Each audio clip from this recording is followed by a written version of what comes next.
So I just put a new dropper in my bike. I got the new V2 1-up 180mm dropper. This is the Reverb 150 B1, so the 2019 release Reverb. Hydraulic reverb lever. Really, you know what? Really good lever. I love this. I really like this. The connector majig, which is this two-piece little outfit here, is just a plug in and screw, unscrew, disconnect. Doesn't seem to have lost any hydraulic fluid. It might be minute, it might have lost a tiny bit, but there was no signs of any. I didn't wipe any off, so maybe no air got in, hopefully. I'm not sure how foolproof the connector majig is, but so far so good. Now, I've been meaning to review this for a while, and I'm kind of glad I didn't now, because the other day I had a bit of an issue with it. So first of all, I've had it for 20 months now. I bought the Patrol end of October 2018, so 20 months on this. Heaps and heaps and heaps of washes, heaps of rides, heaps of, just heaps of stuff, heaps of good fun. I've serviced it a couple of times just externally, just taking this collar off. First time I took the collar, or first time I serviced it, this collar was actually loose. So I saw it was loose, like it had exposed a few threads. So I unscrewed it, cleaned everything, greased it, put it back together, it ran smooth as butter. I've never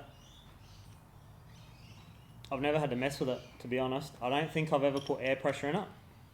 So it takes, it says it underneath there, but I think it's 250 to 300 or 250 to 350 maybe PSI, but fairly high pressure on these droppers. And I never touched it. I don't think I ever put pressure. I may have put pressure in it once, but I don't think I did. I don't think I ever did. Never had to bleed the line, which was cool. Like I said, the connector majig seems to do the job well, and haven't had any inconsistencies in the lever. When it's summer, I slow the speed down a little bit. When it's winter, I speed the speed up a little bit. It's all adjustable in here. So got a bleed port and the speed, little Torx T25 or something like that. I like the way it mounts. So I love how SRAM, everything kind of connects together. So on here, even with the new, which is another thing about the 1-up, which I'll talk about when I review the 1-up, but the 1-up bolts straight to the single connecting clamp on the Code brakes, on the SRAM brakes, which is cool. I love it. There's only 2 clamps that have to go on my handlebars outside of the grip clamps. So I like the way this bolts up. There's adjustment. You can swap the bolts over to bring it closer in or further away from your thumb. What's this hand? Love that. Simple, reliable, work flawlessly. I've had heaps of reverbs in my time. I've had a problem with one, but it wasn't terrible. It was just a matter of the bottom, this connection here got bent. So it was before the connector majig. It was just the connection into here. And where the hose went in, it got bent because the seat post was put down too far into the frame. So what had happened, little kink, started bleeding from there and lost consistency and pressure and lost the lever eventually. So fixed that, got a new connection, simple, bled it up, it was fine. So that worked. Most bikes I have for about a year and a half, 2 years, and then I move on.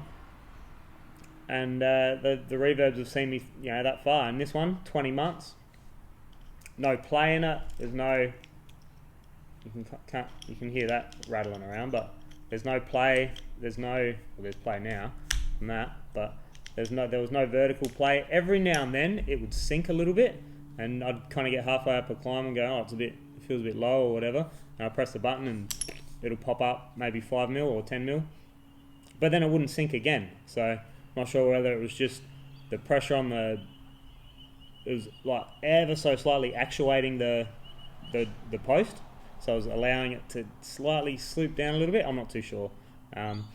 But it was rare, it didn't happen regularly, so not a big deal. I was not disappointed about that at all. But this, so it's kind of like a fork leg at the bottom of your fork leg, your spring side.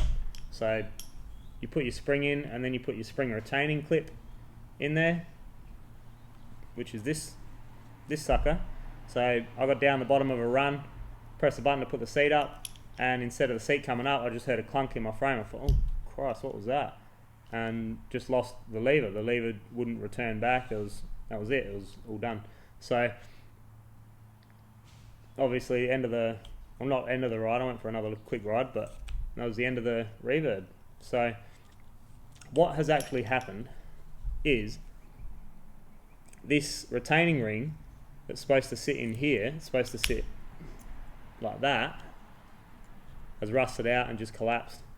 Now they supply one of these in the 400-hour service, but seeing how it rusts so quickly, number one, I believe it should be stainless steel. Correct me if I'm wrong, because I'm no expert, but I believe stainless steel is more resistant to rusting, maybe.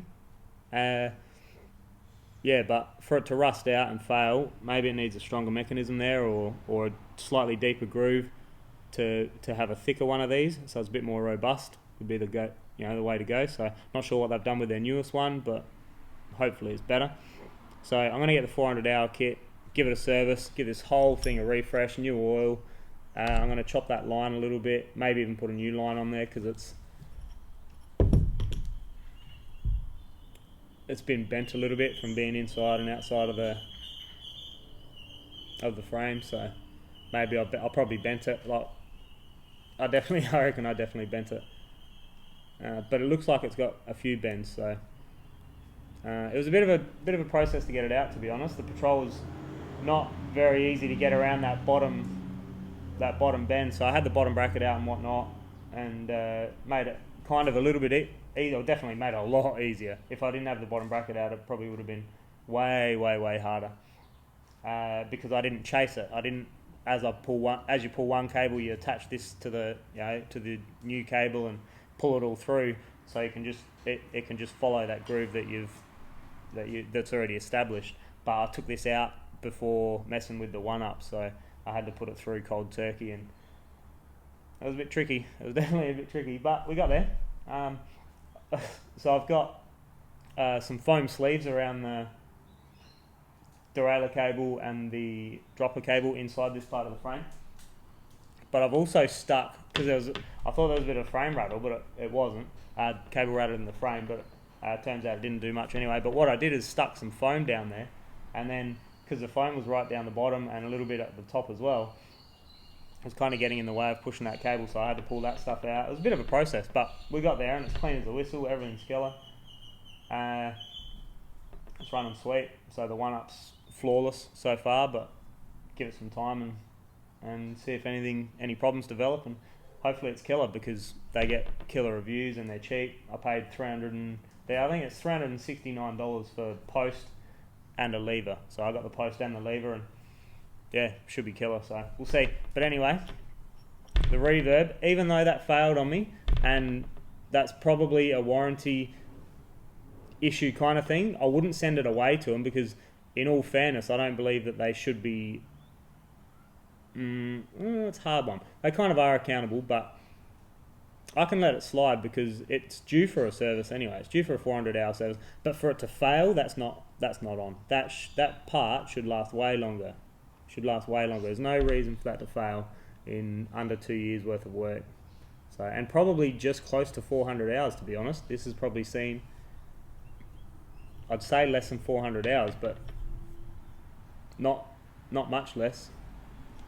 So yeah, outside of that, reverb killer. Price not so killer. I think they're $500 and something with the post and lever. So they're very expensive. But outside of that, and if you're onto it, and now that I know that exists, I definitely recommend everybody service their reverb. Do the 400-hour service, get that ring. It's $120 or something, Aussie dollars, for the service kit. So it's bucks, but do it yourself, and get a good idea of how your bike works and these things. It's just step-by-step process, so it's not rocket science. and yeah, don't be scared. These are a killer post. They've just gotten better and better. And like I said, didn't develop any play, didn't have to ever adjust the air pressure, never had to bleed it. So yeah, impressed with this one for sure.